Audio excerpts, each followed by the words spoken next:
this is Sophie Heller, and this is an SAT long-paired passage question. This question is luckily just asking us about passage 1. Specifically, why was there no turning back once Elena had deceived people at her school? And we see that here, that once the lies were told, there was no turning back.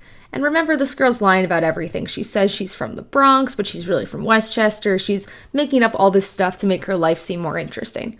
So a lot of these answer choices are going to seem true, but let's look for what's going to be completely the best.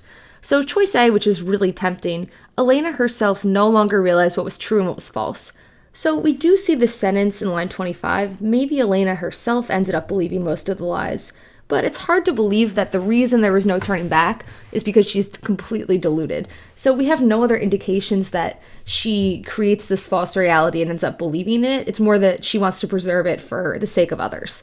So A is a little bit too much of a stretch. Choice B. She was afraid her group of friends would be hurt if they found she'd been dishonest with them. So she's probably afraid of them finding out that that she's been dishonest with them, but it's not really mentioning their feelings. It's more, I'm afraid my friends are gonna not be friends with me because I was dishonest. So it's not exactly B. Choice C, she had come to thrive on the thrill of deception. So maybe that's true. She's a compulsive liar. Maybe she gets a real kick out of being deceptive to her friends, but we don't see this in the passage, so this is just an assumption that we can make. And remember, with a reading passage, if it's not specifically in the passage itself, you can't make an assumption.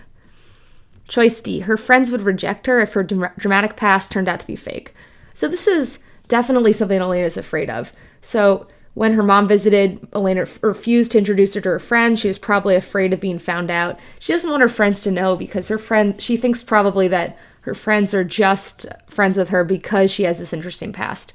So I'm going to keep that one. And choice E, Elena's mother would expose her as a liar in front of her friends. This is very similar to D, and I hate to say that it's wrong, but the thing is, we don't know what her mother is going to do. It's probably that the friends will see the mother and might make assumptions for themselves. Not that the mother will say, oh, I know my daughter's been telling you such and such, but that's really not true. So D is going to be the right answer, and I honestly hate this question. It's a little bit wishy-washy, but you just want to really go for whatever is exactly in the passage, and that's choice D.